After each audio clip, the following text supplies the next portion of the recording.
मंत्र पाठ। ओम सहनावतु सहनौ भुनक्तु सह वीर्यं करवावहै तेजस्विनावधीतमस्तु मा विद्विषावहै। ओम शांति शांति शांति।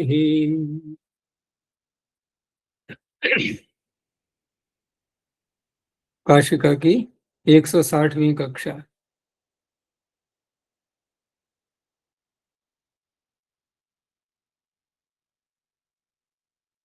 चतुर्थ अध्याय के नहीं, पंचम अध्याय के प्रथम पाद में हमने 11 सूत्र देख लिए थे।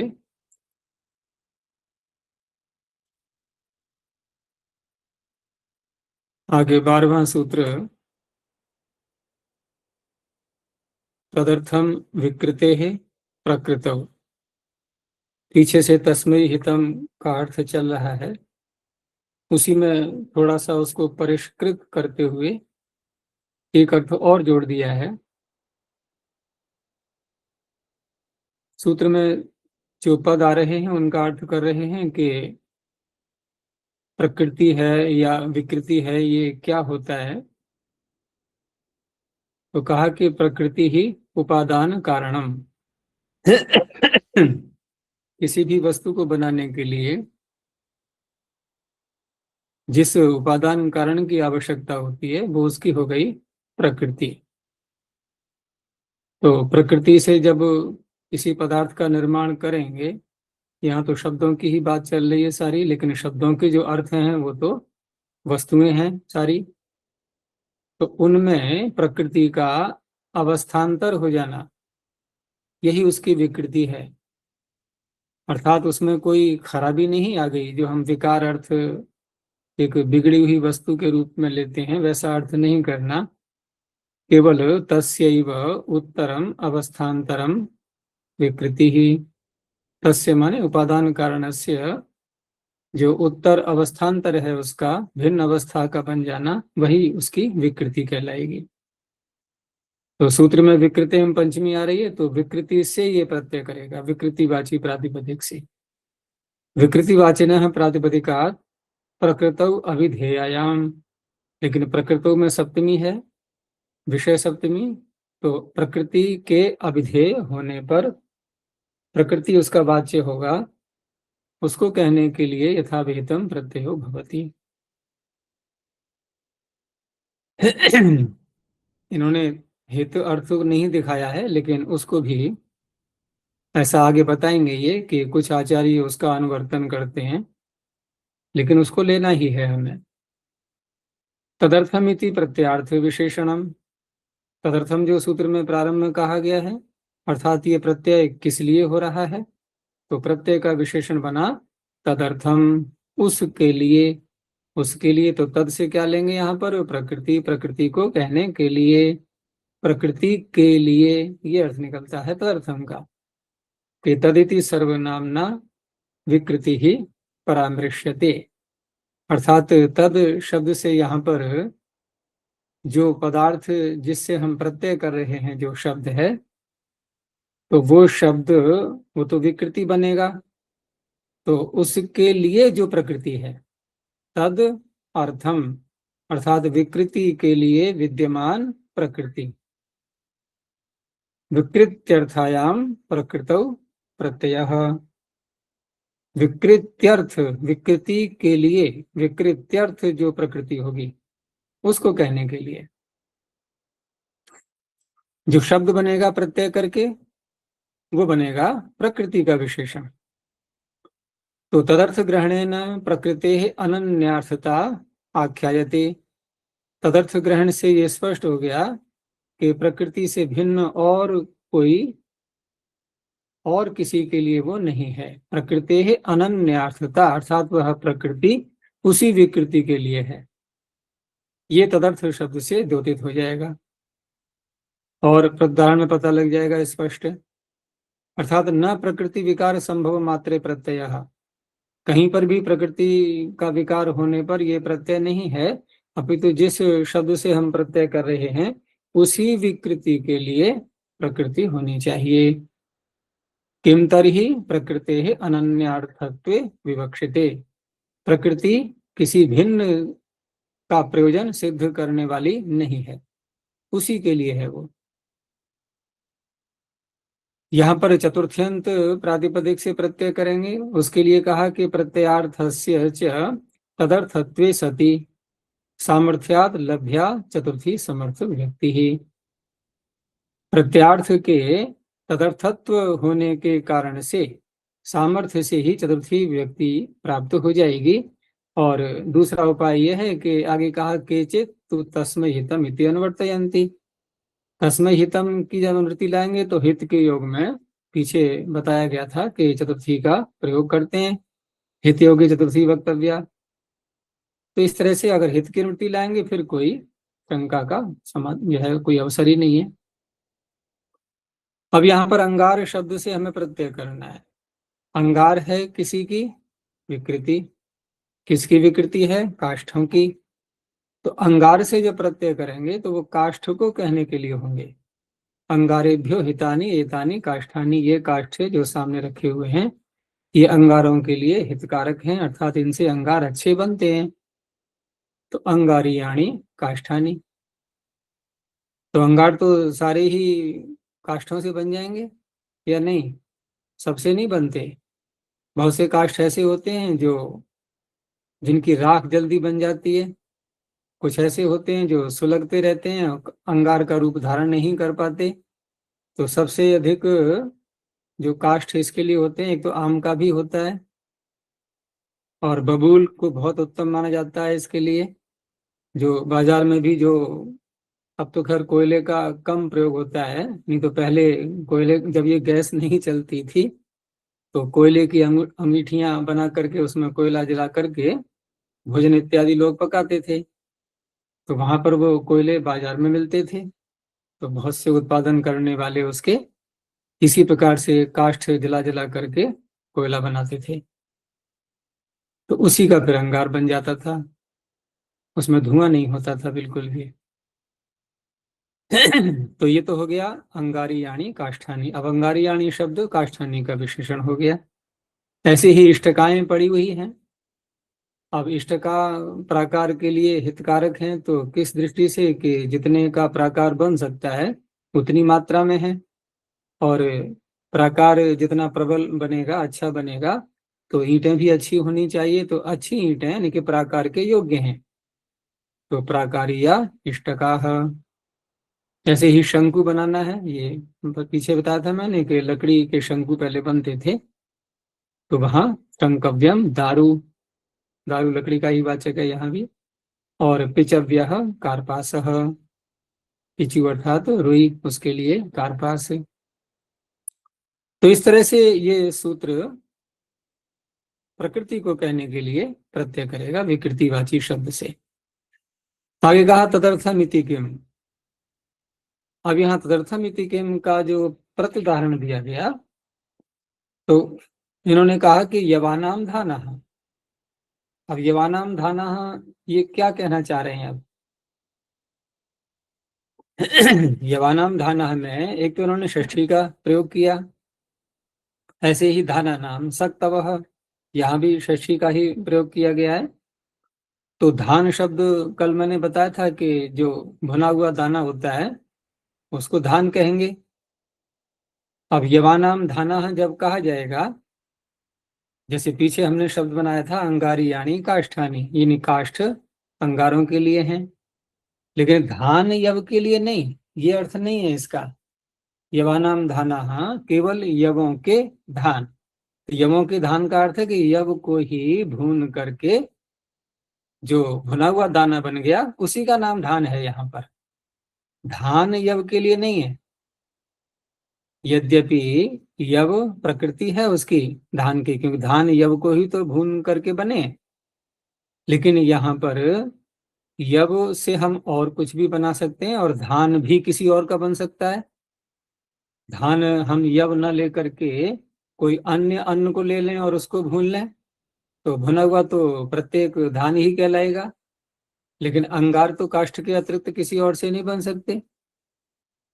तो इस तरह से यहाँ पर तदर्थता द्योतित नहीं हो रही है। ऐसे ही धाना नाम सत्तवः, अब सत्तू किसी और वस्तु के भी बन जाते हैं। सत्तू जो है अनेकों प्रकार से बनाते हैं उसके। तो प्रकृत्यंतर निवृत्ति ही अत्र विवक्षिता न तादर्थ्यम, भिन्न प्रकृति यहाँ नहीं है, बस इतना ही विवक्षित है।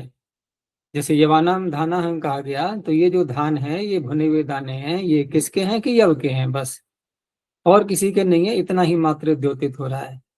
ऐसे ये जो सत्तू बने हुए हैं ये भुने हुए दाने से बने हुए हैं, किसी और से नहीं बने हुए हैं, इतना ही है। लेकिन यहाँ तादर्थ्य तदर्थता द्योतित नहीं हो रही है। तो प्रकृत्यंतर निवृत्ति को ही द्योतित करते हुए अगला वाक्य कहा कि धाना नाम सक्तवो न लाजा नाम, सत्तू लाज के भी बन सकते हैं, लेकिन लाज के नहीं बनाए गए हैं, धान के बनाए गए हैं, बस इतना ही मात्र कहना है। अब विकृतिवाची शब्द से प्रत्यय होता है ये कहा, तो उसका दिया उदाहरण कि विकृते रीति किम, तो कहा उदक अर्थ है कूप। अब क्या कूप का उदक विकार है क्या? नहीं, लेकिन कूप उदक के लिए तो है। उदक के लिए होने पर भी उदक उसका विकार नहीं है। जैसे काष्ठ के लिए अंगारे थे, तो काष्ठ का ही विकार अंगार था, ऐसा यहाँ नहीं है।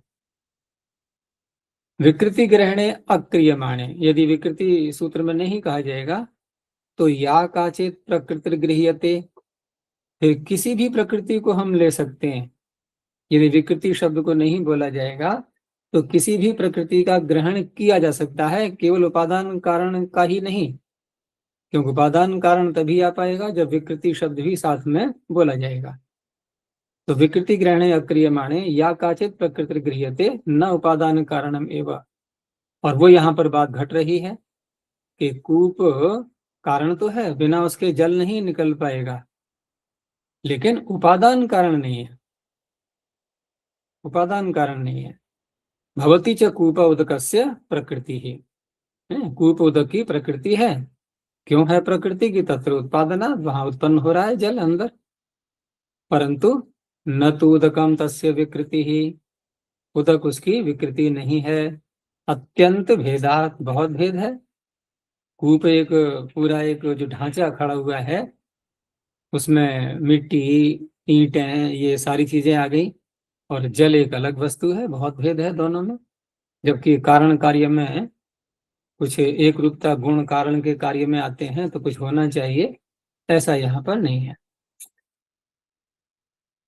सूत्र में जो कहा गया था कि प्रकृति को कहने के लिए प्रत्यय होगा ये, तो उसका दिया प्रत्युदाहरण कि प्रकृतविति किम, तो कहा अस्य अर्था कोशी, कि जो कोशी है असी रखने का स्थान, जिसको म्यान कहते हैं उर्दू में, तो कोशी किसके लिए है? असी के लिए, असी को रखने के लिए। तो यहाँ पर भी यहाँ कहा कि असी ही अयसो विकृतिर भवति, असी किसकी विकृति है? अयस की, अर्थात लोहे की। तो लोहे की है तो कोशी तो लोहा नहीं होता, कोशी लोहा होता है लेकिन उससे तो तलवार नहीं बनी है। तो असी ही अयसो विकृतिर भवति न तो कोशी तस्य प्रकृतिर भवति, उस असी की प्रकृति कोशी नहीं है, केवल उसके रहने का रखने का स्थान है, उसका आधार है बस। द्वयोरपि प्रकृति विकृति और ग्रहणे, इस प्रकार से सूत्र में दोनों ही शब्द प्रकृति और विकृति दोनों का ग्रहण करने से प्रकृति विकार भावो लभ्यते, विवक्षितः प्रकृति विकार भावो लभ्यते, जो इष्ट है हमारे लिए वही प्रकृति विकार भाव वो उपलब्ध हो जाता है। सूत्र का पूरा अर्थ स्पष्ट हो जाता है। इसी सूत्र को पूरे को हम अगले सूत्र में भी ले जाएंगे। ये दो ही सूत्र हैं इस विषय से संबद्ध हैं। वहां उन्होंने जो विकृतियां उनका नाम दे दिया है दोनों का, बस इतना ही अंतर है। और प्रत्यय दूसरा हो गया तो अपवाद बन जाएगा इसका ये, क्योंकि ये उत्सर्ग सूत्र हो गया, अगला अपवाद बन जाएगा, ढय प्रत्यय कर रहा है वो। तो छदि रूपधि बलेर ढय। अच्छा जी। हम्म आचार्य केचित् तु तस्मै हितम् इत्यनुवर्तयन्ति। जब इसका अनुवर्तन न लाए तो हम इसका विग्रह कैसे करेंगे? इसका अनुवर्तन न लाए तो एक सामान्य रूप अंगारेभ्यो से हो जाएगा। उसमें उसमें विग्रह करते समय फिर जैसे इन्होंने विग्रह तो ऐसे ही किया है, अंगारेभ्यो हितानि एतानि का, लेकिन वहां जी पर हितानि शब्द को हटा देंगे। बस इतना कहा जाएगा, हाँ अंगारेभ्यः एतानि काष्ठानि। ये अंगारों के लिए हैं काष्ठ, बस। अंगारों के लिए काष्ठ ये आवश्यक नहीं है उसमें कि उनसे अच्छे अंगार बने। अंगार तो बनेंगे, लेकिन जी वो हितकारक बनेंगे, अच्छे बनेंगे, ये इतना स्पष्ट द्योतित नहीं होता। तो ये इन्होंने विग्रह करते वृत्तिकार ने उदाहरण में हितानी शब्द को दे करके ये तो स्पष्ट कर ही लिया है कि जो कुछ लोग हित की अनुवृत्ति ला रहे हैं, हम भी उसको स्वीकार कर रहे हैं, ये तो मान ही लिया इन्होंने। नहीं तो केचित कह करके उनका ही पक्ष देते, बस अपना भी तो उदाहरण देते कि जो बिना हित के अनुवृत्ति के बनता है, वो नहीं दिया इन्होंने। तो स्वीकार तो कर लिया इन्होंने हित शब्द को। इसीलिए हम लोगों ने जब प्रथमावृत्ति में पढ़ा था तो वहां पर तो स्पष्ट जिज्ञासु जी ने हितम शब्द को ऊपर से लिया है, हित की अनुवृत्ति वो लेकर के आए हैं, यानी कि यही पक्ष प्रबल है, हित की अनुवृत्ति यहाँ पर लानी चाहिए।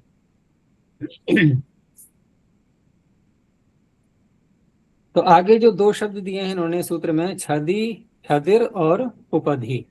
ये मूल शब्द क्या है? छदिश। इस पर कल भी चर्चा हुई थी। तो अणादि में जो सूत्र आता है, अर्चि शुचि हु श्रिपि छादि छर्दिभ्य इसी ही, तो वहां पर निजंत छद धातु से यानी कि छादी धातु से इसी प्रत्यय किया गया है। और वहां पर ह्रस्व भी कर लेते हैं इस प्रत्यय पर रहते। और ऊपर से जो अनुवृत्ति आ रही है, खचि ह्रस्व हलादो निष्ठायाम छा दीर्घे द्वयोपसर्गस्य, इसके आगे फिर सूत्र है इस मंत्रन विशुच्या, उससे ह्रस्व हो जाता है तो छदिश ये शब्द बन जाता है। और छदिश का अर्थ क्या होगा?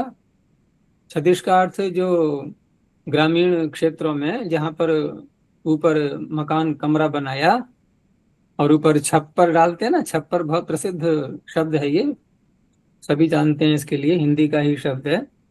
तो छप्पर जो डालते हैं वो जिस चीज का बनाते हैं, तो हमारे इधर उत्तर भारत में तो उसको बोलते हैं झूण।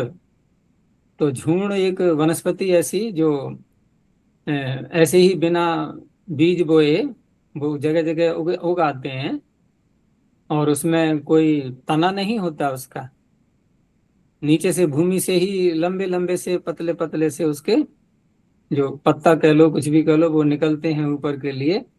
और वैसे होते हैं कि उनको यदि हम हाथ से पकड़ेंगे और हाथ अगर ऊपर से पकड़ के नीचे को सरकाएंगे तो हमारी त्वचा कट जाएगी। तो बड़ी सावधानी से उसको पकड़ना होता है। नीचे से ऊपर करेंगे तो आचार्य कोई कुछ हानि नहीं नहीं है, है। ऊपर से नीचे को हाथ सरका दिया अगर उसमें कुछ, तो और उससे भी ज्यादा वैसा होता है खतरनाक। उससे छप्पर तो नहीं बनेगा, कुछ छोटा होता है, ये बड़े बड़े होते हैं, काफी ऊंचे निकल जाते हैं ऊपर को ये। तो इनको काट करके जो है फिर सुखा करके और उससे छप्पर बनाते हैं। तो उन्हीं तृणों से बना हुआ जो छदिश है उसी का यहाँ पर ग्रहण है। और उपधि वह जो स्तंभ हम बनाते हैं, जैसे यज्ञशाला बनाई और चार स्तंभ खड़े कर दिए, तो वो चार स्तंभ क्या है? उपधि। क्योंकि उपधीयते, ठीक है, जिसके ऊपर कुछ रखा जाता है तो वो बन जाता है उपधि। ये दो शब्द यहाँ पर दिए हैं। तो वहां उपसर्ग पूर्वक धा धातु से उपसर्ग घोकी से बनाया जाएगा। तो उसका अपवाद ये ढय प्रत्यय इसमें है कि छदिरादिभ्य शब्देभ्यो। अब छदिरादिभ्य दो ही शब्द हैं, वैसे ज्यादा नहीं है, ये भी आदि बोल दिया है। हाँ, तीन तीन शब्द हैं, हाँ, उपधि बलि शब्द भी है। तो छदिरादिभ्य शब्देभ्यो ढय प्रत्यय भवति तदर्थम विकृते है प्रकृतौ इत्येतस्मिन् विषये छस्यापवादः। तो छादिशेयाणि तृणानि, अर्थात छदि के लिए हितकारक तृण, तो छदिश शब्द से ढय प्रत्यय हो गया। ऐसे ही औपधेयम दारु, उपधि के लिए हितकारक लकड़ी दारु। और बाले या स्तंडुला, बलि, बलि से तात्पर्य यहाँ पर जो या अग्नि में डालेंगे जो भाग तंडुल का, तो ऐसे तंडुल जिनसे अच्छी बलि बन जाए, बालेयास तंडुला। उपधि शब्द में उपधि शब्द के लिए कहा उपधि शब्दात स्वार्थे प्रत्यय। उपधि शब्द से जो यहाँ पर प्रत्यय किया गया है, ढय प्रत्यय, तो ये स्वार्थ में ही है। जो अर्थ उपधि का निकल रहा है वही औपधेयम का है। क्यों ऐसा कहा इन्होंने? जैसे हमने उपधि का अर्थ किया स्तंभ मात्र कोई, लेकिन यहाँ पर इन्होंने जो लिया है उपधीयते इति उपधि ही रथांगम, रथांग में अधिक प्रसिद्ध है शब्द ये। और रथांग हम जब लेंगे तो रथांग तो बना हुआ हो गया, उसको हम विकृति कह सकते हैं, विकार हो गया। रथांग किसी दारू से, लकड़ी से बनाया गया। लेकिन लेकिन यही शब्द उपधि जिस दारू से बनता है उस दारू को भी उपधि शब्द से कहा जाता है। जो उसकी प्रकृति है दारू, लकड़ी, उसको भी उपधि, जबकि वो बना नहीं है अभी उससे, लेकिन उसको भी उपधि शब्द से कहा जाएगा। तो उस अवस्था में फिर ये प्रत्यय स्वार्थ में ही कहलाएगा, क्योंकि उपधि हम जब उसी स्तंभ को बोल रहे हैं, जो रथ का अंग है उसको बोल रहे हैं, और उसी अर्थ में हमने प्रत्यय करके औपधेयम शब्द बनाया। इसलिए जो औपधेयम है वही दारू है, जो उपधि है वही दारू है, ऐसे कह लो, या जो औपधेयम है वही दारू है। तो यहाँ ढय प्रत्यय स्वार्थ में हुआ है, जबकि छादिशयाणी में ऐसा नहीं था। हम तृण को छदिश नहीं कहेंगे, यहाँ दारू को ही उपधि कहा जा रहा है। इस तरह से ये स्वार्थ में प्रत्यय माना है।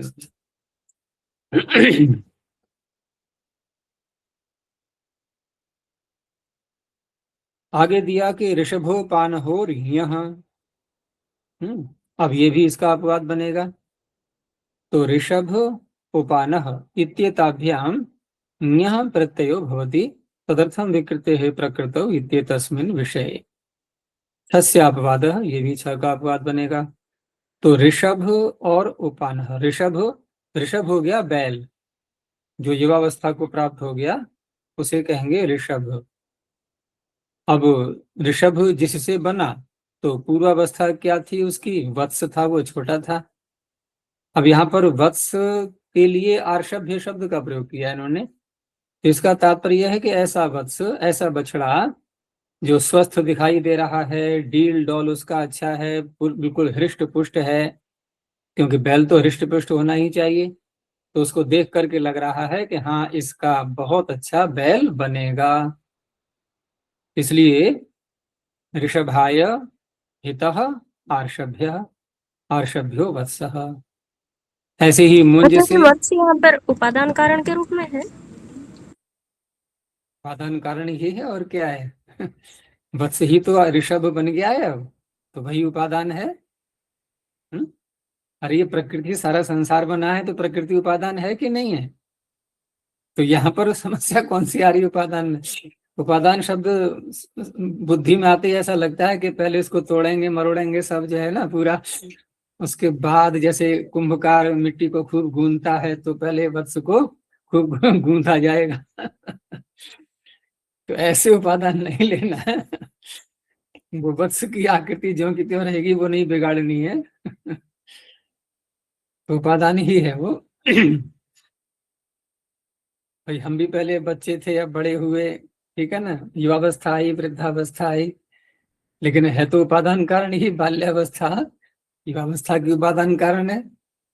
लेकिन वहां कोई परिवर्तन नहीं करना है, वो अपने आप ही होता जाएगा सब। आगे ऐसा नहीं है, क्योंकि मुंज से तो जूते बनाने पड़ेंगे। वो स्वयं नहीं बन जाएंगे। तो औपा नहीं हो मुंज, अब भी ऐसे मुंज उपान मिल जाते हैं, लेकिन कम प्रयोग करते हैं लोग, लेकिन फिर भी बनाते हैं लोग ऐसे मुंज से, और बड़े महंगे मिलते हैं वो, उसमें कलाकारी बहुत होती है। तो उपान शब्द जूते का वाचक, औपान नहीं हो मुंज।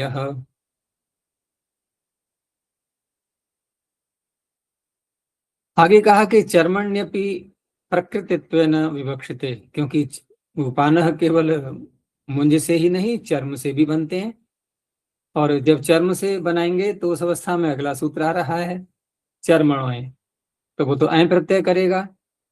तो वहां कहा कि चर्मन शब्द से भी यदि हम उपानह के लिए करेंगे कि ये चर्म उपानह के लिए हितकारी है, उपानहे हितम चर्म, ऐसा यदि बोलेंगे तो उस अवस्था में ऐ प्रत्यय होना चाहिए।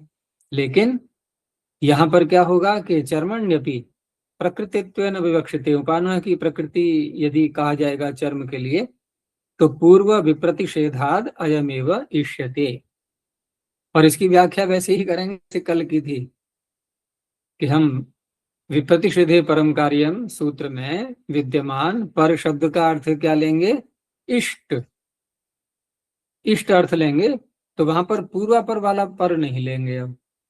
तो इस तरह से पूर्व विप्रतिषेध तब ये संपन्न हो पाएगा। तो इसलिए यहाँ इया प्रत्यय ही होगा, औपानह्यम चर्म। अब किसी और की प्रकृति होगी वो, तो वहां पर फिर अगला सूत्र लग जाएगा। उपानह के लिए इया प्रत्यय ही होगा।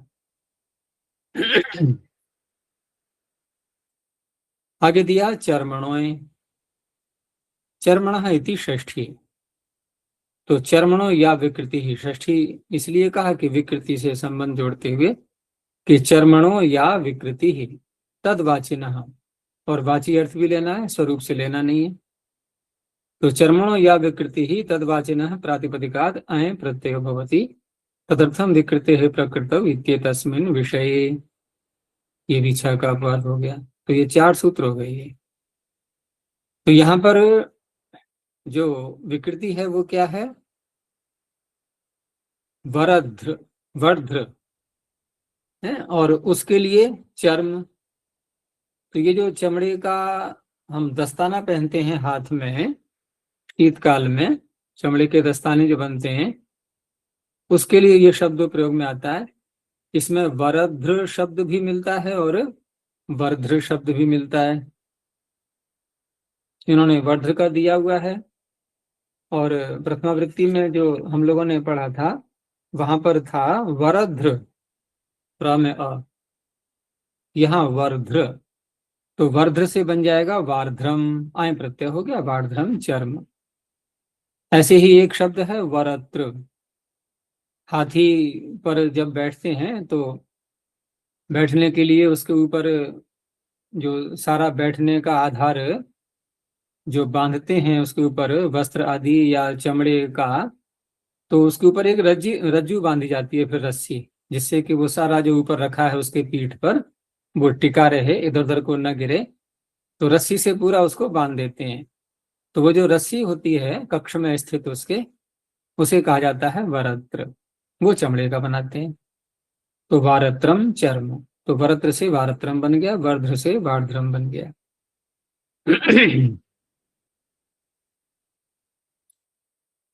तो ये तो यहाँ तक ये हो गया पूरा। अब यदि देखें हम कि तस्मै हितम से हमने ये प्रकरण प्रारंभ किया था, अर्थात प्राकृता 6 सूत्र से जब चले तो प्राकृतीय अर्थ हमें लेने थे। और प्राकृतीय अर्थ अभी हमने कितने पार कर लिए, केवल एक, 2। वो दूसरा तो उसी के अंतर्गत ही है, वो उसी में शामिल हो जाएगा। वहां भी हितम की अनुवृत्ति आ रही है। तो इस तरह से हित अर्थ अभी तक चला था, अब ये दूसरा अर्थ प्रारंभ हो रहा है। बस ये 2 ही अर्थ हैं प्राकृतिक अर्थों में। अगर हम उसको अलग ले लेते हैं, क्योंकि इन्होंने कहा ना कुछ लोग हित की अनुवृत्ति लाते हैं यहाँ पर, तो नहीं लाते हैं तो चलो 3 मान ले सकते हैं, लेकिन 2 ही हैं मुख्य रूप से। तो ये अंतिम अर्थ आ रहा है अब कि तद अस्य तद अस्मिन स्यादिति। ये वैसा ही सूत्र है जैसे कि हम मतु प्रत्यय करते हैं कि तद अस्यास्त्यस्मिन्निति मतु। अंतर इतना है वहां कि वहां एक बार तद शब्द को बोला गया, तद अस्य अस्ति, तदस्यास्त्यस्मिन्निति, तद अस्य अस्ति अस्मिन इति मतु। यहाँ तद को 2 बार बोला गया कि तद अस्य तद अस्मिन, स्यात् को आगे ले लिया। वहां अस्ति कहा है, यहाँ स्यात् कहा है, इतना ही अंतर है। तो अर्थ किया उसका कि तदिति प्रथमा समर्थ व्यक्ति ही, क्योंकि क्रिया के साथ जोड़ेंगे ना स्यात् के साथ में, उसका कर्ता बनेगा ये। और अस्य इति प्रत्यार्थः, षष्ठी है अस्य में, ये प्रत्यय का अर्थ बन जाएगा कि किसको कहने के लिए प्रत्यय हो रहा है। और स्यादिति प्रकृति विशेषणम, ये प्रकृति का बनेगा विशेषण। प्रकृति का तात्पर्य यहाँ ये मत ले लेना प्रकृति विकृति वाला पीछे वाला, ये प्रकृति नहीं, प्रकृति का तात्पर्य जिससे प्रत्यय कर रहे हैं उस प्रकृति की बात हो रही है, उसका बनेगा ये विशेषण स्यात्, यानी जिससे प्रत्यय कर रहे हैं वह, उसको हम क्या कहना चाह रहे हैं कि यह होए, यह होवे या होना चाहिए, हो सकता है, बहुत सारे अर्थ निकाल सकते हैं यस्यात् के हम। संभव है ऐसे भी अर्थ कर सकते हैं।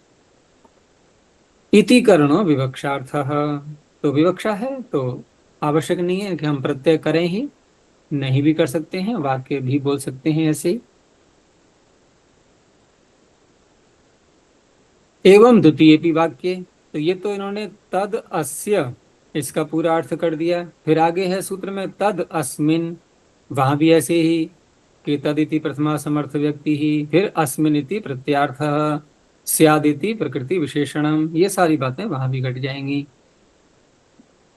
और सप्तम व्यर्थ हेतु प्रत्यय इति एतावान विशेष है, नहीं बाकी सब जो का त्यों अर्थ करना है, केवल सप्तमी जो अस्मिन आ रही है तो सप्तम व्यर्थ हेतु प्रत्यय वहां सप्तमी के अर्थ में होगा, और पूर्व तदस्य में वहां षष्ठी के अर्थ में होगा। एतावान विशेष, अब इतना ही विशेष है। तो प्रथमा समर्थात, अब प्रथमा समर्थ तद 2 बार बोला गया है, दोनों को एक ही बार में बोल दिया अर्थ के रूप में, प्रथमा समर्थात, दोनों तद आ गए इसमें। और अस्य और अस्मिन् को कह दिया षष्ठ्यर्थे सप्तम्यर्थे च यथा वेतम प्रत्ययो भवति, यत् तत् प्रथमा समर्थम स्यात् चेत् तद् भवति, स्यात् क्रिया के साथ में उसको बोलना है हमें। इति करणस् ततश्चेद विवक्षा, उससे वो अर्थ भी द्योतित हो रहा हो तभी प्रत्यय करेंगे, नहीं तो नहीं करेंगे।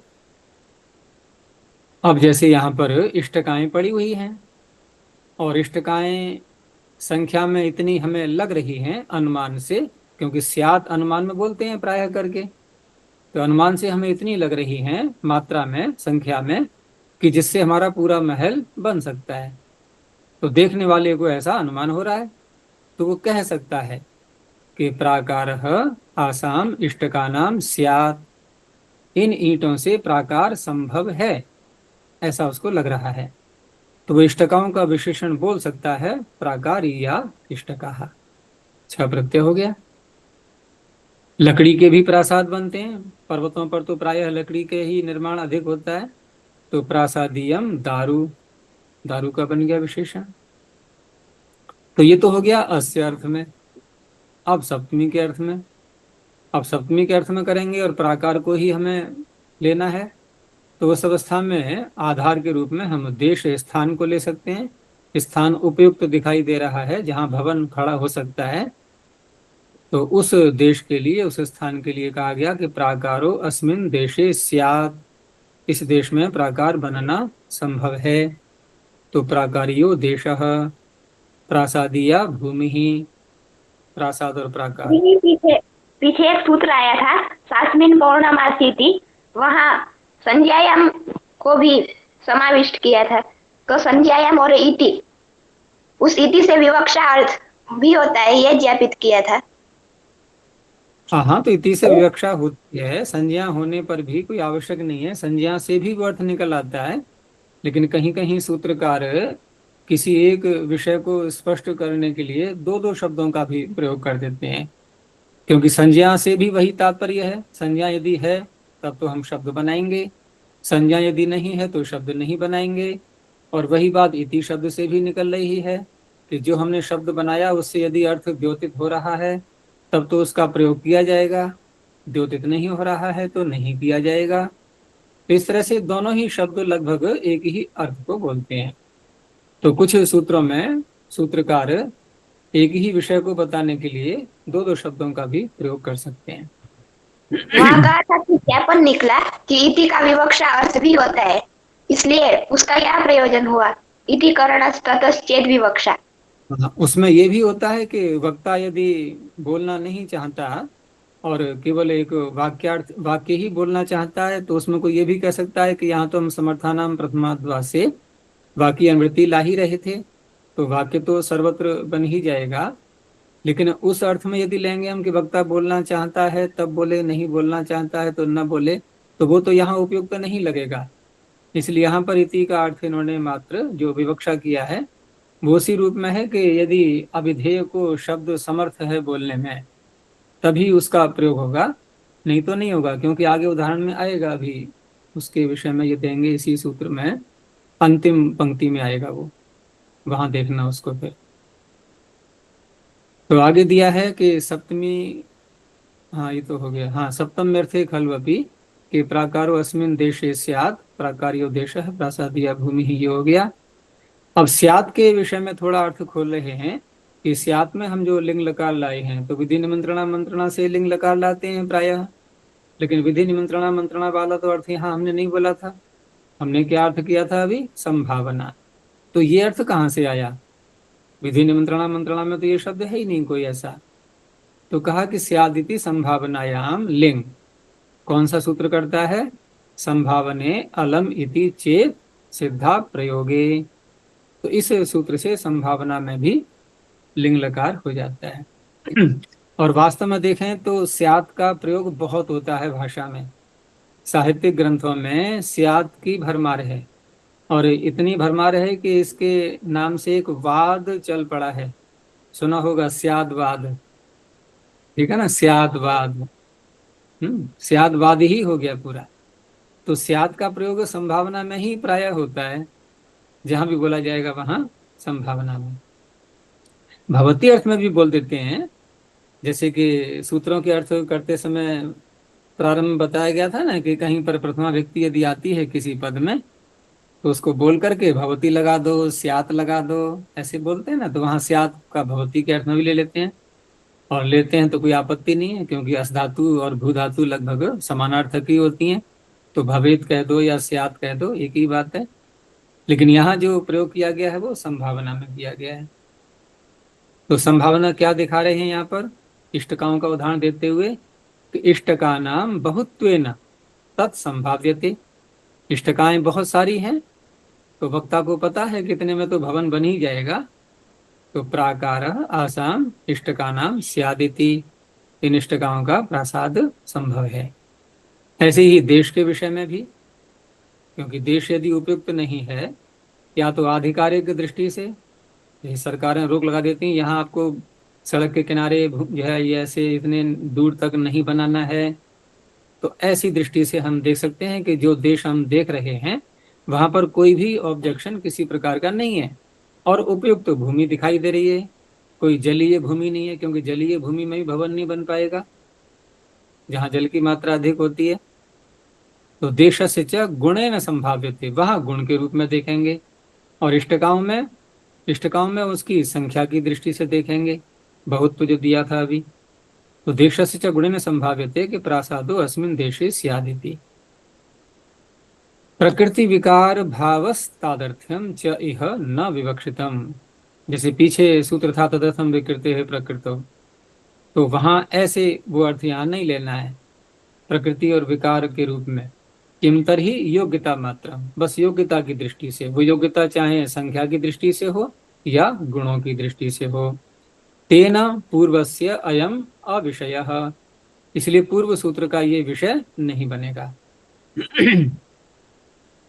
सूत्र में अब यहाँ पर जो तदग्रहण 2 बार किया है, ये उथल पुथल मचा रहा है। क्या आवश्यकता थी 2 बार कहने की? क्यों? क्योंकि हम जब अन्य सूत्र देख रहे हैं वहां पर कि तदस्यास्त्यस्मिन्निति मत, वहां तो एक बार कह करके ही काम चला लिया, और दोनों के साथ में जोड़ दिया हमने कि तद अस्य अस्ति तद अस्मिन् अस्ति। तो यहाँ क्या समस्या आ गई थी? अब उसका अर्थ खोलते हैं कि द्विस तद ग्रहणम न्याय प्रदर्शनार्थम, एक न्याय निकल रहा है इससे। अब वो न्याय कहाँ चरितार्थ करेंगे हम, उसको भी देखेंगे।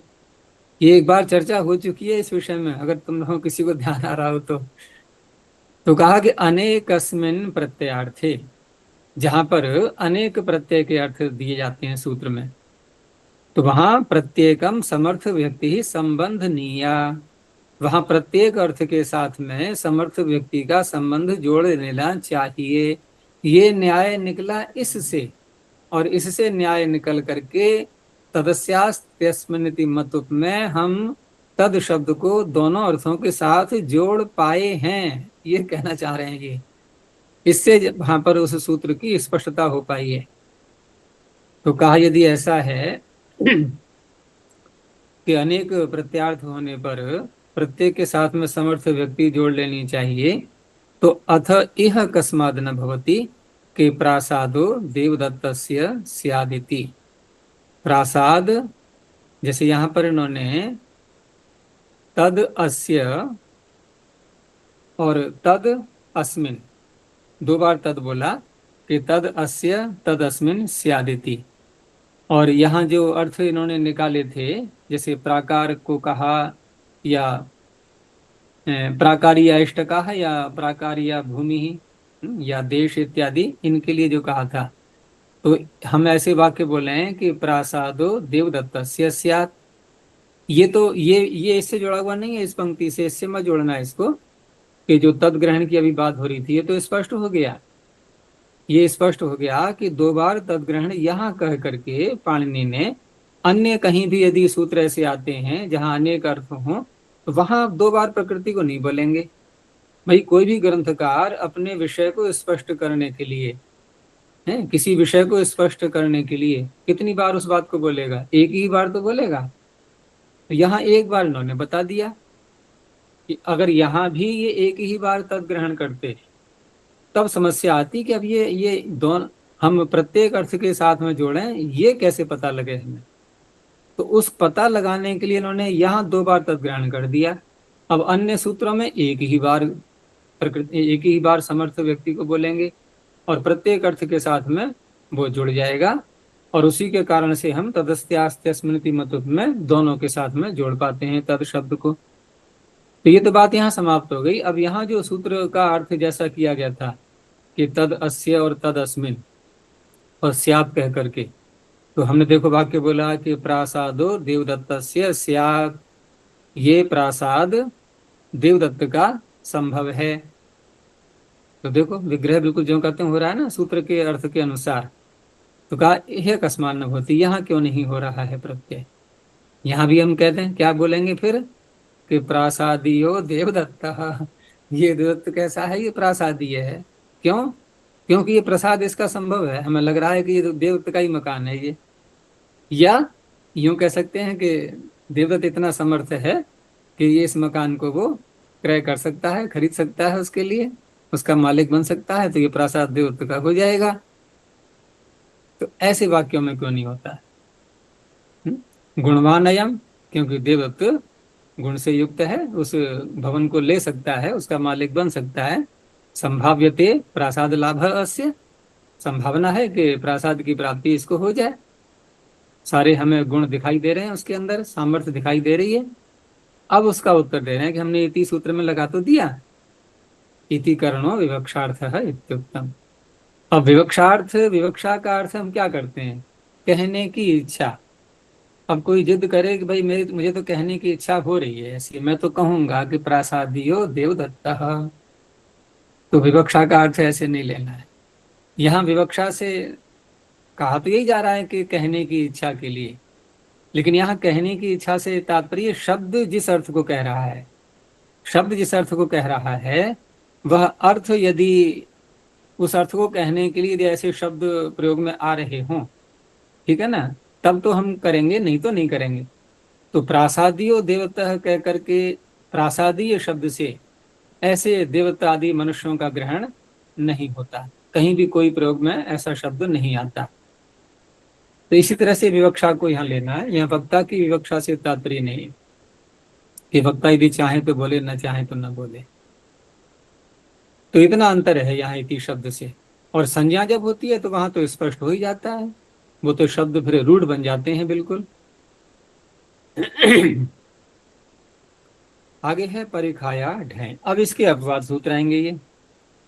ये तो हो गया, इस अर्थ को बता दिया, ये उत्सर्ग सूत्र हो गया। आएंगे कितने? बस एक ही सूत्र रह गया है अभी, समाप्ति पर है अभी। तो परिखा शब्दात ढय प्रत्यय भवति तदस्य तदस्मिन् स्याद् इत्येतस्मिन् अर्थे।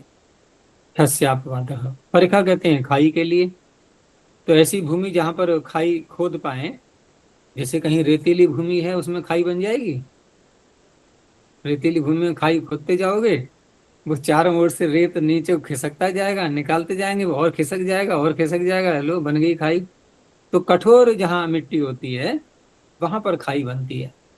और कभी कभी ऐसा होता है जहां पर अधिक रेतीली नहीं है लेकिन कम रेतीली है, और वहां पर जो नासमझ लोग होते हैं और खाई खोदने लगते हैं, तो ऐसे स्थलों पर दुर्घटनाएं भी हो जाती हैं। गहराई तक पहुंचे, वहां मजदूर काम कर रहे हैं, अचानक बहुत सारी मट्टी एकदम पूरा खिसक करके नीचे पहुंच गई, वो दब जाते हैं लोग उसमें। इसलिए ऐसी भूमि जो कठोर मिट्टी वाली हो, वहीं पर खाई बनती है अच्छी प्रकार से। तो पारिखेयी भूमि ही ढय प्रत्यय हो गया।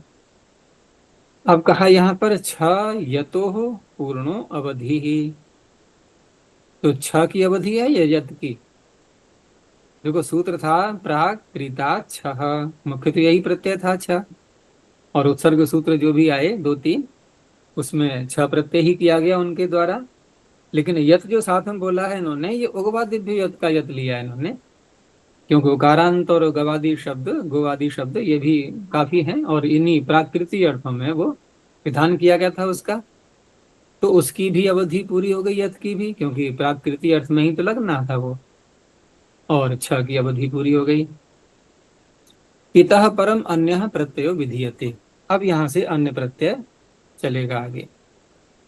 तो अब अगला सूत्र आया प्राग वतेश ठें। तो शैली उसी प्रकार की चल रही है, यहां भी वती शब्द से हम अर्थ को ही लेंगे, शब्द को नहीं। तो सूत्र आएगा तेन तुल्यम क्रिया चेद वति ही। अधिक दूर नहीं है ये सूत्र, आगे जो आ रहा है ये अष्टाध्यायी में अगर हम देखें तो अगले ही पृष्ठ पर है ये सूत्र भी।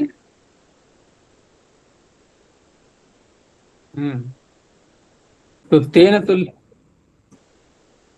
ये आ रहा है 114 हैं?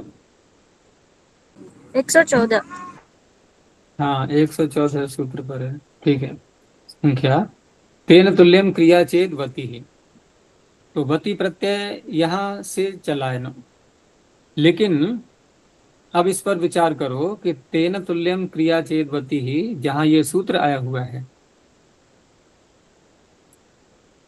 वहां पीछे के सूत्रों को देखो पहले। तो एक सूत्र मिलेगा पीछे,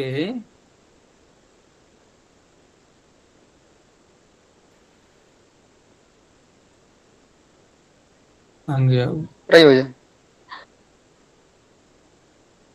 चलो अभी देखते हैं और इसको।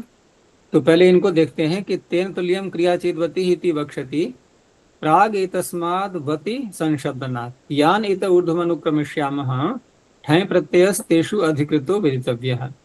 तो ठय प्रत्यय का तो इस सूत्र ने अधिकार प्रारंभ कर दिया, और उदाहरण जो दे रहे हैं ये कहाँ का दे रहे हैं? वक्षति पारायण तुरायण चांद्रायणम वर्तयति, ये दे रहे हैं 72 संख्या का जो सूत्र है यहाँ का उदाहरण। तो इतनी दूर कैसे पहुंच गए ये उदाहरण देने के लिए? ठीक है ना। और पारायण का, तवरायण का, चांद्रायण का ये बनाया इन्होंने। तो ये जो अगला जो सूत्र आ रहा है, ये साथ में हमें इसको जोड़ना पड़ेगा, तब स्पष्ट हो पाएगा कि ठय प्रत्यय कहाँ होता है। ठय प्रत्यय का ऐसे निर्णय नहीं हो पाएगा कि प्रागवतीय अर्थों में हम ठय प्रत्यय करने लगे, ठीक है ना। तो अगला सूत्र भी साथ में देखना होगा, तब पता लगेगा कि हमने पारायण का उदाहरण क्यों लिया, हमने यानी कि पारायण त्राण सूत्र को ही क्यों लिया, उससे पहले कोई सूत्र ने क्यों नहीं मिला। तो अगले सूत्र को देखो पहले कि आर्हाद अगोपुच्छ संख्या परिमाणात ठक। अब यहाँ पर है आर्हाद, ये आ जो है ना, ये मर्यादा में लेंगे या अभिविधि में लेंगे? क्योंकि आ तो दोनों में आता है। तो यहाँ आ किस में लिया जाएगा? मर्यादा अभी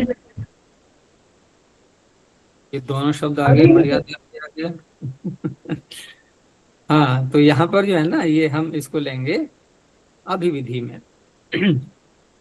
अर्थात अर्हति, ये जो अर्ह अर्थ है ये जहां तक भी जा रहा है तदर्हति, उसको भी साथ में ले लिया जाएगा।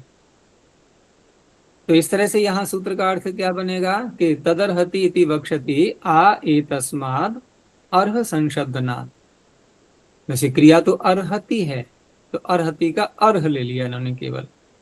तो अर्ह संशब्दनात् यानि तो ऊर्ध्वमनुक्रमेष्यामः ठक् प्रत्ययस्तेषु अधिकृतो वेदितव्यो गोपुच्छादीन वर्जयित्वा।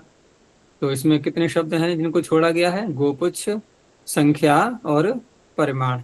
और इसमें ऐसे अर्थ नहीं करना है कि गोपुच्छ के साथ में नए समास कर लिया हमने, न गोपुच्छ अगोपुच्छ, यानी कि नए समास करके जो शब्द बन रहा है अगोपुच्छ, उससे ठक होता है, और संख्यावाचियों से ठक होता है, और परिमाणवाचियों से ठक होता है। ये भी तो अर्थ हो सकता है ना।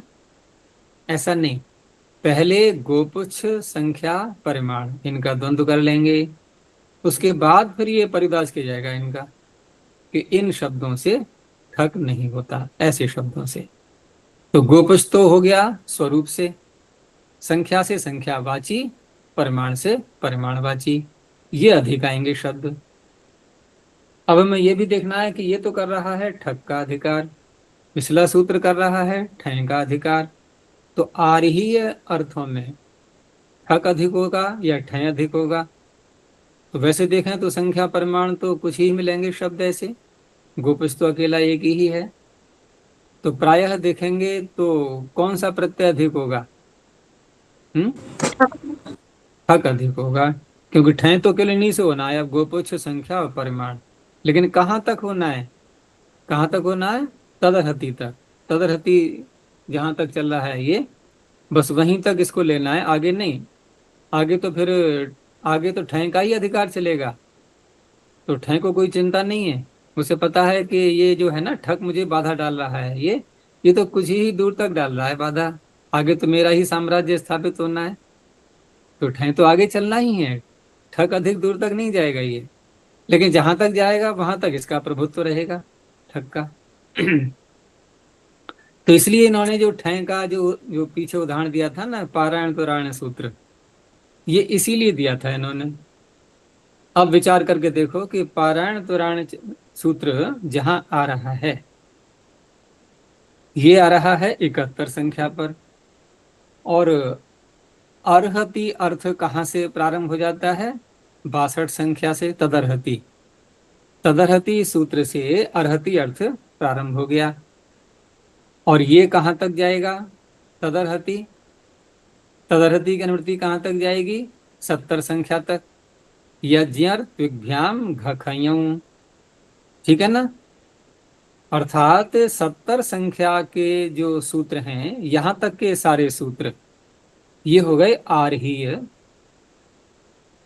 आरहीय अर्थ में जो ये ठक का अधिकार चल रहा है, ये इसके सारे सूत्र यहां तक हो गए, यानी कि ठक इससे आगे नहीं बढ़ेगा ना।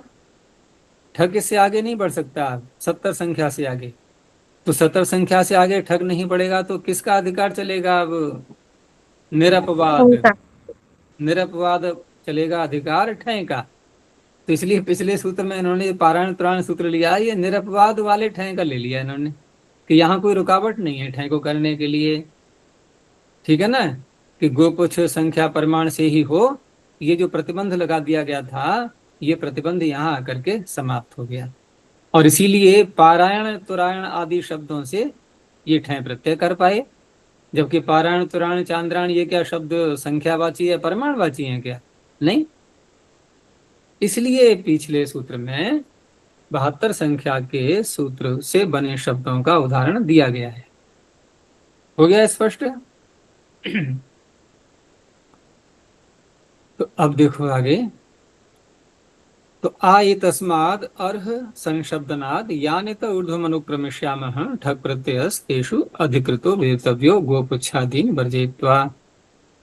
आगे इन्होंने आ के लिए स्वयं बता दिया है कि अभिविधौ अयम आकारः तेन अर्हति अर्थेपि ठक् भवत्येव।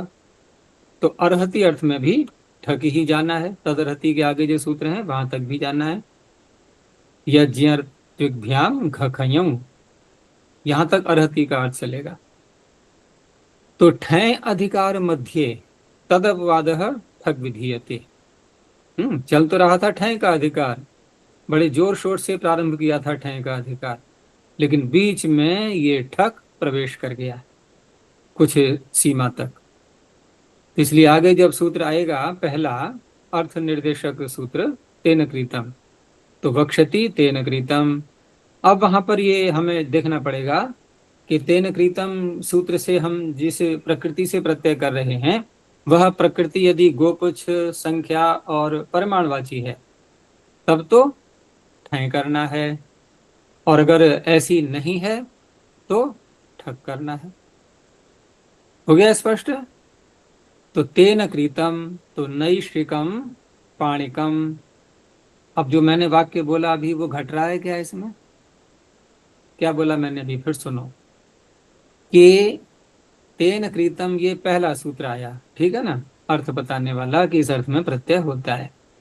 अब हमें कैसे हम व्यवस्था करनी है कि हम प्रत्यय करते समय जो प्रकृति ला रहे हैं, यदि वह प्रकृति गोपुच्छ है अथवा संख्यावाची है अथवा परिमाणवाची है तो हम कौन सा प्रत्यय करेंगे कृत अर्थ में? ठय। ठय करेंगे। और ऐसी नहीं है तो ठक करेंगे। तो निष्क कैसा है ये? कैसा है निष्क?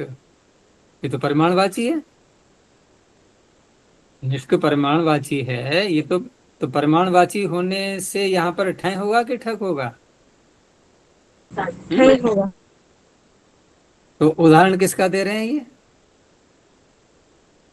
भाई जिस सूत्र का उदाहरण बन रहा है उसी को प्रत्यय को दिखाना चाह रहे हैं ये। जब आरहा दगपुछ सूत्र का उदाहरण दिया तो ठक का उदाहरण देंगे ये, ठय का उदाहरण देंगे ये। अब समस्या ये आ रही है ना कि ठक और ठय में अंतर कुछ पड़ता नहीं, बनेगा नैष्ठिकम ही। लेकिन ये तो निर्णय करना पड़ेगा ना कि नैष्ठिकम में ठक हुआ है या ठय हुआ है। तो उदाहरण जब दे रहे हैं ये ठक सूत्र करने वाले का, तो ठक का ही तो उदाहरण देंगे, तो ठक ही है ये। अब प्रश्न फिर वही बना कि परिमाणवाची से ठक कैसे हो गया? तो देखो अगला सूत्र क्या आ रहा है अगला सूत्र क्या आ रहा है, इसको भी ध्यान में रखना है। वो ये कहता है कि असमास हाँ, तो वो ये कह रहा है कि निष्क आदि जो शब्द हैं इनसे इनसे समास न होने पर, जब ये असमास में होंगे तब उनसे ठक होगा। अब तो चैन पड़ गया। यहाँ समास है क्या? नैष्ठिकम पाणिकम, समास नहीं है ना। तो समास नहीं है तो कौन सा प्रत्यय होगा? ठक होगा। अच्छा, और समास कर लिया तो कौन सा होगा? तो परिमाणवाची होने से इसने तो कर दिया निषेध, अगर कुछ संख्या परिमाणा, अब ठय हो जाएगा। तो समास न नहीं हुआ है इसलिए तेन कृतम के उदाहरण में इन्होंने नैष्ठिकम ठक प्रत्यय का दे दिया। ठीक है, तो नैष्ठिकम पाणिकम। अब आगे कहते हैं अगोपुच्छ संख्या परिमाणादिति किम, ये क्यों कहा आपने? तो गोपुच्छे न कृतम, तो गोपुच्छ से भी कोई वस्तु खरीदी जाती है क्या? गाय की पूंछ दे करके? तो यहाँ पर रहा है समाज में कुछ ऐसी प्रथाएं चल पड़ती हैं अज्ञानतावश, तो उन सबके, क्योंकि शब्द तो बनते ही हैं, जब शब्द प्रयोग में आते हैं तो उनका साधुत्व तो दिखाना ही पड़ेगा शब्द का। वो सैद्धांतिक रूप से ठीक है या नहीं है, ये हमने पीछे भी चर्चा अनेकों बार की है, हमें उस पर नहीं जाना है अभी। तो अर्थ तो ऐसे ही लेना है हमें कि गौ पुच्छे न कृतम गौ पुच्छिकम। संख्यावाचियों का आ गया कि अब यहाँ पर गौ पुच्छिकम में कौन सा प्रत्यय करेंगे हम? ठय करेंगे, ठीक है ना, ठग नहीं करेंगे। संख्यावाचियों से शाष्टिकम, तो षष्ठी शब्द से ठय प्रत्यय हो गया। परिमाणवाची का ले लिया प्रस्थ शब्द प्रास्थिकम। ऐसे ही कुडव शब्द से कौडविकम। ठय प्रत्युदाहरियते, तो प्रत्युदाहरण में ठय प्रत्यय करना है। ये बताने इसलिए पड़ रहा है क्योंकि स्वरूप एक सा है, ठय का और ठग का प्रत्यय करने के बाद जो शब्द बनेगा वो एक जैसा बनता है, स्वर में अंतर रहेगा। आगे कहा कि आपने निषेध करते समय संख्या और परिमाण दोनों का निषेध किया है, तो इसका अर्थ है कि आप दोनों में भेद मान रहे हो। तभी तो आपको दो शब्द बोलने पड़े पृथक पृथक। तो जो भेद आप मान रहे हो वो जरा स्पष्ट करो, क्या भेद है इन दोनों में। संख्या परिमाणयो हो को विशेषः, क्योंकि विशेष है ये तो हम मानेंगे, तभी आपने दोनों शब्द बोले हैं। अब भेद बताते हैं यहाँ पर। तो देखो, प्रश्न किया गया था संख्या और परिमाण के विषय में, और उत्तर जब देंगे ये तो वहां उससे जुड़ी हुई कुछ और बात भी ले लेंगे थोड़ी सी। तो भेद गणनम संख्या, संख्या का अर्थ कर दिया इन्होंने भेद गणनम। भेद से तात्पर्य यहाँ पर, भेद में जो प्रत्यय करेंगे हम, तो भेद में प्रत्यय भिद्यते, जो भेद जो फाड़ा जाता है, जो टुकड़ा किया जाता है, तो कर्म में प्रत्यय करके अब जो वस्तु बनी, तो भेद से तात्पर्य यहाँ पर एक अलग वस्तु, स्वतंत्र एक पदार्थ। ऐसे बहुत सारे पदार्थ हो गए, उनकी गणना जिससे की जाती है, गण्यते, तो उस चीज गणना जिससे की जाती है उसे कहते हैं संख्या। तो भेद गणनम संख्या, भेदों का गणना करने का जो साधन है, जो शब्द है, वो संख्या है। एक दो आदि एकत्वादि ही। हो गया स्पष्ट। अब ये परिमाण तो नहीं निकल रहा है ना यहाँ पर, परिमाण से कोई तात्पर्य नहीं है, केवल वस्तुओं की संख्या मात्र कि कितने हैं ये संख्या में, परिमाण से यहाँ कुछ भी लेना देना नहीं है। तो ये अर्थ में पता लग गया, अर्थात भेद दिखाई दे रहा है संख्या में और परिमाण में। अब आगे परिमाण की व्याख्या करनी है इनको। संख्या की तो कर दी इन्होंने, लेकिन परिमाण की व्याख्या करने से पहले दो शब्द इन्होंने और लिए हैं बीच में समझाने के लिए, कि जैसे एक शब्द है उन्मान। उन्मान शब्द, उसका अर्थ किया इन्होंने गुरुत्व मानम उन्मानम। गुरुत्व मान का तात्पर्य भार का पता लगाना, किसी वस्तु के भार का पता लगाना। तो भार का पता हम कैसे लगाते हैं कि तराजू ले ली हमने, एक तुला ले ली, और तुला के एक पलड़े पर हमने उस वस्तु को रखा जिसके भार का पता लगाना है, और दूसरे पर उसको नापने के लिए किसी बाट को रख दिया। ठीक है ना, किसी भार को पहले से रख दिया जिसका कि भार निश्चित है, पता है हमें कि क्या है भार इसका, और उससे हम उसकी अब सदृशता देखेंगे। तो वहां क्या करेंगे, तराजू को ऊपर उठाएंगे, तो जिस पलड़े में वो वस्तु रखी है जिसका भार निकालना है वो भी ऊपर को उठेगी। तो ऊपर को उठना उन्मान शब्द हो ही गया, ऊपर को उठाते हुए उसका मान करना। तो इस तरह से उन्मान का अर्थ हो गया भार, भार का निकालना, भार को बताना, भार का पता लगाना। और उसके लिए जो शब्द प्रयोग में आते हैं वो, जैसे छोटा से छोटा इन्होंने इकाई ले ली है उसकी, पल। ये पल वो नहीं है समय का वाचक शब्द, ठीक है ना, पल पल छिन छिन, वो पल नहीं है ये, वो छिन छिन बन गया क्षण का, बिगड़ करके क्षण को बोल देते हैं छिन, पल पल छिन छिन। तो पल यहाँ पर ये जो सोना आदि तोलते हैं ना, तो सोने के बाट देखे हैं उसमें जो एक शीशे का उनका बॉक्स होता है, उसके अंदर रखे होते हैं बहुत छोटे छोटे बाट उनके। जैसे कि माथे पर महिलाएं बिंदी लगाती है ना, अब तो बिंदियां और प्रकार की आ गई हैं, पहले उसकी धातु की बनी हुई बिंदी भी लगाते थे। तो वो ऐसी छोटी छोटी बिंदियां सी रखी होती हैं, वो ही बाट होते हैं उनके, मिलीग्राम तक के नापने के, बहुत सूक्ष्म। तो ऐसे उनमें एक पल उसी का एक नाप है। तो ये पल आदि जो शब्द हैं ये उन्मान के वाचक हो गए। ये तो हो गई उन्मान की व्याख्या। आगे अब प्रमाण की व्याख्या की इन्होंने, अभी परिमाण पर नहीं गए ये, प्रमाण की व्याख्या की कि आयाम मानम प्रमाणम। अब रही बात कि आयाम क्या चीज है ये, तो आयाम किसे कहते हैं, लंबाई, दीर्घता, ठीक है ना, ये लंबाई का हो गया। और उसको जिसके द्वारा मापा जाता है, मीयते, आयामः मीयते अनेना, तो उसे कहा जाएगा प्रमाण। तो प्रमाण का अर्थ अब यहाँ क्या हो गया कि लंबाई को नापने के जो शब्द हैं बताने वाले, जैसे कि वितस्ती। तो वितस्ती तो अपने हाथ को ही हम ऐसे लेते हैं ना, फैलाते हैं जब पंजे को ऐसे करके, तो अंगुष्ठ से लेकर के और जो कनिष्ठिका अंगुली तक का जो पूरा भाग है, ये जो लंबाई है सारी, इसे कहेंगे वितस्ती। तो वितस्ती आदि ये जो शब्द हैं सब ये प्रमाण के वाचक हो गए। तो उन्मान के वाचक बता दिए, प्रमाण के वाचक बता दिए। अब आगे कहा कि परिमाण। परिमाण एक अलग चीज है। परिमाण क्या है कि आरोह परिणाह मानम परिमाणम। आरोह किसे कहेंगे? आरोह का तात्पर्य हो गया ऊंचाई, ऊपर की ओर देखेंगे, अब ऊंचाई किसी वस्तु की। और परिणाम हो गया उसका विस्तार, या ये से कह लो कि जैसे चौड़ाई जिसको बोलते हैं, चौड़ाई, ऊंचाई और चौड़ाई। तो आरोह और परिणाम, इसका जो माप होता है, जिन शब्दों से हम इसको बोलेंगे प्रस्थ आदि, इसे कहा जाएगा परिमाण।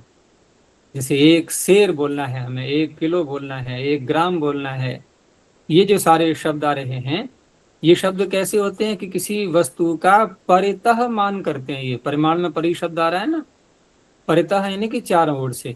तो चारों ओर से जब माप किया जाएगा, उसमें आरोह भी आ गया, परिणाम भी आ गया, वो सब कुछ आ गया उसमें। और सब कुछ आते हुए उस पदार्थ के फिर भार आदि को देखते हैं। अब पीछे जैसे शब्द आया था उन्मान, तो भार तो वहां भी था, गुरुत्वमानम उन्मानम, लेकिन वहां मात्र भार था, वहां केवल मात्र भार की ही बात थी बस। और वहां जो शब्द प्रयोग में आ रहे हैं पल आदि, ये बहुत छोटे छोटे माप के वाचक शब्द हैं ये। जैसे स्वर्ण आदि को भी जिससे नापा जाता है, ये वो शब्द हैं ये। लेकिन यहाँ प्रस्थ आदि जो है, जब इसको देखते हैं हम, तो वहां पर हमें वो वस्तु पूरी जो दिखाई दे रही है, उसका आरोह और परिणाम ये सब मिला करके। तो एक तरह से हम ये भी कह सकते हैं कि परिमाण शब्द के अंदर उन्मान और प्रमाण ये भी सारे समाविष्ट हो जाते हैं। ये भी सारे समाविष्ट हो जाते हैं और थोड़ा और विस्तार हो जाता है उसका। जैसे प्रमाण एक सीमित है, मात्र हमने केवल लंबाई देखी है उसमें, और उन्मान में केवल मात्र हमने भार देखा है। लेकिन जब परिमाण बोला जाएगा तो परितःमान, उसमें सारी चीजें आ गई। अब इन्हीं बातों को जो यहाँ पंक्तियों में भी बताया गया था, इसी को एक कारिका के रूप में कह दिया है, इकट्ठा कर दिया उसको पूरे विषय को, कि ऊर्ध्वमानम किल उन्मानम। ऊपर को उठा करके हम जब किसी वस्तु का मान कर रहे होते हैं, तो वो क्या है? उन्मान। तो उत शब्द को इन्होंने ऊर्ध्व शब्द से बोल दिया। यहाँ पर मान तो आ ही रहा है शब्द में, तो ऊर्ध्वमानम किल उन्मानम। आगे इन्हें आयाम कहना चाहिए, लेकिन वो छंद जब बनाते हैं तो उसके अनुसार शब्दों को रखते हैं। तो पहले परिमाण को ले लिया इन्होंने कि परिमाणम तो सर्वतः। अब ये सर्वतः शब्द कहाँ से ले आए? परि का अर्थ करते हुए, कि सर्वतः मानम परिमाणम, उसमें आरोह परिणाह का ये सबका मान आ गया। और जो बीच में था आयाम शब्द, उसके लिए कहा कि आयाम अस्तु प्रमाणम स्यात्। जो वस्तु की आयाम है, दैर्घ्य है, उसकी लंबाई है, उसे प्रमाण शब्द से कहा गया है। लेकिन इन तीनों बातों से, इन तीनों प्रकार के अर्थों से संख्या बाहर है बिल्कुल। संख्या में इन तीनों में से कुछ भी समाविष्ट नहीं है। वहां मात्र केवल एक वस्तु का संख्या में कितनी है इतना ही बताया जा रहा है बस। संख्या बाह्या तो सर्वतः, यानी कि सर्वतः बाह्या, इन तीनों प्रकार के अर्थों से संख्या बाहर है। तो इस तरह से ये सूत्र ठक का अधिकार प्रारंभ कर रहा है। अब आगे जो सूत्र आएंगे, ये ठक के फिर क्या कहा जाएगा? कुछ तो जो जैसे, क्योंकि ठय का अधिकार भी साथ में चल रहा है और ठक का अधिकार भी साथ में चल रहा है, और ठय कहाँ होगा उसके विषय में उन्होंने बता ही दिया कि गोपुच्छ, संख्या और परिमाण, इनसे ठय होगा। तो उनसे जब ठय हो रहा है तो उसकी अतिव्याप्ति को रोकने के लिए, ठीक है ना, उसकी अतिव्याप्ति को रोकने के लिए ये अगला सूत्र आ रहा है कि असमासे निष्कादिभ्य। अब इसने क्या कहा? तो आर ही अर्थ तो पीछे चली पड़ा है। अब हम प्रत्येक सूत्र के अर्थ में जब तक तदर्हति समाप्त नहीं हो जाएगा, तब तक आर ही ऐसा ही अर्थ लेंगे। तो निष्कादिभ्य शब्देभ्यो असमासे ठक प्रत्यय भवति आर्हीयेषु अर्थेषु। अब ये जो कहा जा रहा है कि निष्क आदियों से ठक प्रत्यय होता है, तो प्रश्न उठेगा ना कि ठक का तो अधिकार आपने कर तो दिया आर ही अर्थों में, तो ये अलग से क्यों कहना पड़ रहा है? तो अगली पंक्ति से स्पष्ट किया, ठयोपवादः, क्योंकि यहाँ पर ठय की प्राप्ति हो रही थी। और क्यों हो रही थी ठय की प्राप्ति? क्योंकि हमने परिदास करके परिमाणवाचियों को पृथक कर दिया ठक प्रत्यय के अधिकार से, तो ठय की प्राप्ति हो रही थी। इसलिए अब ठय की प्राप्ति हो रही थी, तो ठय की प्राप्ति में जब ये अपवाद बना तो ठय की ही तो रोक लगाई जा रही है इस सूत्र के द्वारा। ठक तो हो ही जाना था, लेकिन ठय की यहाँ पर रोक लगाई जा रही है कि अगर निष्क आदि शब्द, परिमाणवाची शब्द यदि केवल स्वतंत्र रूप में आएंगे, ये समास में नहीं आएंगे, तो उस अवस्था में ठय न होकर के ठक होगा। तो उदाहरण पीछे हमने देखा ही था इसका, नैष्ठिकम, पाणिकम, पादिकम, माशिकम, ये सब बन गए। असमास किम, अब समास यदि नहीं है तब तो फिर प्राग्वतेश ठय से ठय ही होगा। क्यों होगा? क्योंकि आराध गपुच्छ ने परिमाणवाचियों से निषेध कर रखा है ठक का। तो द्विनैष्ठिकम, त्रिनैष्ठिकम, ये समास हो चुका है। ठय एव भवति, वृद्धि यहाँ पर द्वि और त्रि इनको न होकर के निष्क शब्द को ही है, उत्तर पद को, तो उसका सूत्र दे दिया है, परिमाणान्तस्या संज्ञा श्राणयोः इति उत्तर पद वृद्धि ही। अब कहा कि अथ किमर्थम असमास इत्युच्यते, पिछले सूत्र में जो परिमाणवाची शब्द से निषेध कर दिया गया था ठक प्रत्यय का, तो यहाँ आप असमास कह करके उसको ठक को, यानी कि ठय को रोक रहे हैं और ठक का विधान कर रहे हैं, तो इसकी आवश्यकता ही क्या है? अथ किमर्थम असमासः इत्युच्यते, इसका तात्पर्य कि ये सूत्र ही क्यों बनाया गया? अगर असमास को हटा देंगे तो सूत्र करेगा क्या? ये तो पूरे सूत्र पर ही आक्षेप है। क्यों किया आक्षेप इन्होंने? कि नियम यह है कि ग्रहणवता प्रातिपदिकेन तदंत विधि ही प्रतिषिध्यते। हम यही सुनते आए हैं कि जो प्रातिपदिक नाम लेकर के जब कहीं पर ग्रहण किया जाता है तो उस अवस्था में तदंत विधि होती नहीं। तो पिछले सूत्र में निषेध करते समय अगोपुच्छ संख्या परिमाणात, ठीक है ना, तो वहां पर परिमाणात, परिमाणवाची शब्द लेने हैं हमें, तो एक तरह से प्रातिपदिक का हम तो ग्रहण कर ही रहे हैं, तो परिमाणवाची शब्दों में निष्क, पण आदि यही शब्द तो आएंगे। ये द्विनिष्क, त्रिनिष्क आदि कैसे आ जाएंगे? तदंत विधि का तो निषेध है। अब उत्तर दे रहे हैं उसका कि निष्कादिषु असमास ग्रहणम ज्ञापकम, निरर्थक होते ही ज्ञापक बन जाता है। अब ये सूत्र ज्ञापक बन गया, इसमें असमास जो ग्रहण किया है ये ज्ञापक बना। किस बात का ज्ञापक बनेगा अब? कि पूर्वत्र है, पूर्व जो सूत्र आए हैं वहां पर तदंत अप्रतिषेधस्य,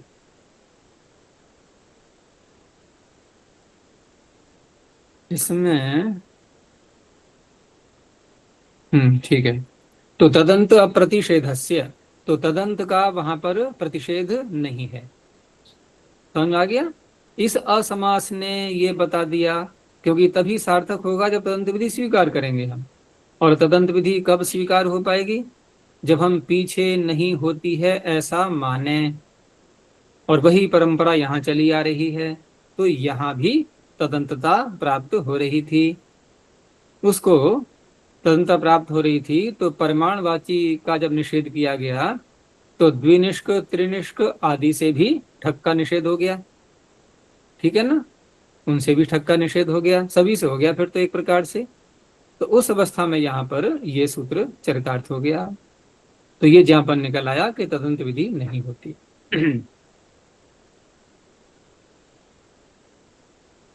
अब जैसे उदाहरण और दे रहे हैं कि पीछे प्राकृता छह के आगे जो सूत्र था उगवादिभ्यो या, तो पूर्वत्र कह करके बताना चाह रहे हैं ये कि पूर्व सूत्रों में भी तदंत विधि हो जाती है।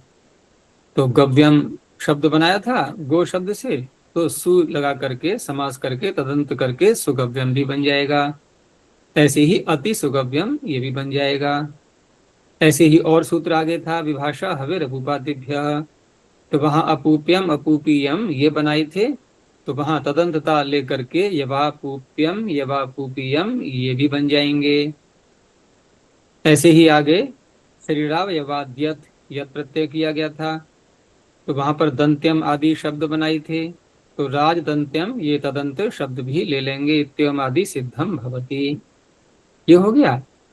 अब आगे भी क्या करेंगे कि इत उत्तरम च संख्या पूर्वपदानाम तदंत विधि इष्यते।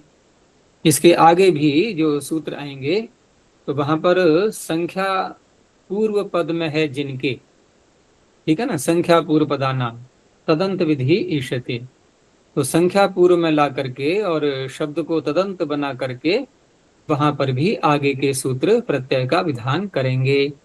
जैसे पारायण पुराण चांद्रायणम वर्तयति, तो यहाँ पर पारायण पुराण चांद्रायण से ही नहीं अपितु ये जिनके अंत में है ऐसे शब्दों से भी प्रत्यय हो जाएगा। तो द्वई पारायण कह त्रयी पारायण कह ये भी बन जाएंगे। लेकिन अब थोड़ा सा रोक लगाई कि लुगंतायास्तु प्रकृतिर निश्यते, अगर ऐसी प्रकृति आगे बनेगी कि जहां पर प्रत्यय का लुक कर दिया जाएगा, उस अवस्था में तदंत विधि नहीं रखनी है, ठीक है ना, वहां तदंत विधि नहीं होती जहां पर लुक का विधान किया जाएगा। तो लुगंतायास्तु प्रकृतिर निश्यते, जैसे टूप शब्द के साथ में द्विशब्द का समास किया गया, तो द्वाभ्याम शूर्पाभ्याम क्रीतम, तो द्विशूर्प शब्द बना। अब द्विशूर्प से जो प्रत्यय आएगा तो यहाँ तो इसकी द्विगु संज्ञा हो चुकी है, और द्विगु संज्ञा होने से प्रत्यय का लुक हो जाएगा। कौन करेगा? अभ्यर्थ पूर्व द्विगोर लुक असंज्ञायाम, तो वहां द्विशूर्प शब्द बना, ठीक है ना, तो द्विशूर्पम त्रिशूर्पम। अब ये जो शब्द बना है, अब इससे हम क्रीत अर्थ में प्रत्यय करें, तो द्विशूर्पेण क्रीतम। अब यहां जैसे इन्होंने कहा पीछे कि लुगंतायास्तु प्रकृतिर निश्यते, अब ये द्विशूर्प प्रकृति कैसी है? लुगंत, अर्थात यहाँ पर जो प्रत्यय आया था अंत में उसका लुक कर दिया गया है। अब द्विशूर्प में यहाँ पर तदंत विधि का निषेध करने से द्विशूर्पेण कृतम इति तदंत विधि प्रतिषेधात् शूर्पादयनतरस्याम इति आय न भवति। अब वहां आय प्रत्यय किससे कहा है? शूर्प से, लेकिन प्रकृति हम कौन सी ला रहे हैं तदंत बना करके? द्विशूर्प। लेकिन ये प्रकृति कैसी है? जहां पूर्व प्रत्यय का लुक कर दिया गया था। तो लुगंत प्रकृति में तदंत विधि का निषेध करने से द्विशूर्प से आय नहीं होगा, केवल शूर्प से होगा। सामान्य वेतश ठय एव भवति, सामान्य वेद जो ठय है शूर्प से, बस वही होगा। नहीं, ये जो द्विशूर्प में आय नहीं होगा, क्योंकि ऐ तो अपवाद बना उसका, अन्यतरस्याम विकल्प करके वो ऐ न हो करके केवल ठय ही होगा वहां पर। तो सामान्य विहितश ठय एव भवति, तो द्विशौर्पिकम, और उत्तर पद को वृद्धि हो जाएगी। और ठयो द्विगुम प्रति अनिमित्तत्वात् लुग अभावः। अब ठय जिससे किया गया है, ठय किससे किया गया है? द्विशूर्प शब्द से। तो द्विशूर्प शब्द से ठय किया गया, तो प्रश्न ये उठेगा कि द्विशूर्प तो द्विगु संजक है, तो द्विगु संजक से उत्तर आप जब ठय लाओगे तो इसका लुक क्यों नहीं हुआ? अध्यर्थ पूर्व द्विगु लुक संज्ञायाम, इससे भी तो लुक होना चाहिए। तो कहा यहाँ पर ठय प्रत्यय से द्विगु थोड़ी बना है, ये द्विगु तो पहले ही बन चुका है। ये हम तहितार्थोत्तर पद समाहारे च से जब समास करेंगे तो समास प्रत्यय लाते समय तदितार्थ आने पर ही तो समास करते हैं, और यहाँ हमने द्विशूर्प पहले बना लिया, द्वाभ्याम शूर्पाभ्याम क्रीतम, क्रीतार्थ में बनाया था हमने द्विगु, तो ये अब हम ठय कर रहे हैं अलग से यहाँ पर, तो उस अवस्था में ठय जिससे कर रहे हैं वो प्रकृति है द्विशूर्प, तो द्विशूर्प से आए हुए ठय का लुक नहीं होगा। क्यों? क्योंकि ठयों द्विगुम प्रति अनिमित्तत्वात्, ठय प्रत्यय के द्विगु के प्रति निमित्त न होने से लुक का अभाव है। तथा च उक्तम, और ये कहा भी है कि प्राग वते संख्या पूर्व पदानाम। अब ये पीछे की बात को सारा बता रहे हैं कि प्राग वते है, जब तक वती सूत्र नहीं आ जाएगा, तेन तुल्यम क्रिया चेदवती ही, तब तक संख्या पूर्व पदानाम, जितने भी संख्या शब्द लगा करके पूर्व में और तदंत शब्द बनेंगे तो वहां तदंत शब्दों का ग्रहण हो जाएगा, तदंत ग्रहणम, लेकिन अलुकी, लुक को छोड़ करके। अगर लुगंत प्रकृति बनेगी तो वहां पर ये नियम नहीं लगेगा तदंतता का। और ये महाभाष्य का ये वाक्य है। आगे इन्होंने निष्क आदि शब्द यहाँ दे दिए हैं, कौन कौन से हैं? निष्क, पर्णपाद आदि। ठीक है, बस यहीं तक रखते हैं अब।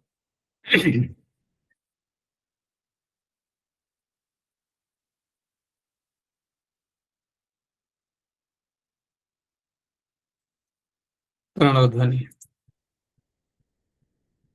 ओ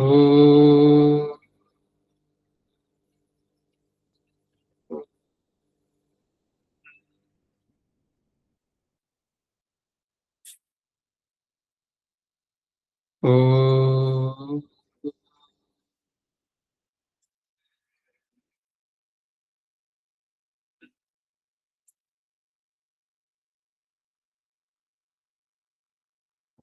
ओ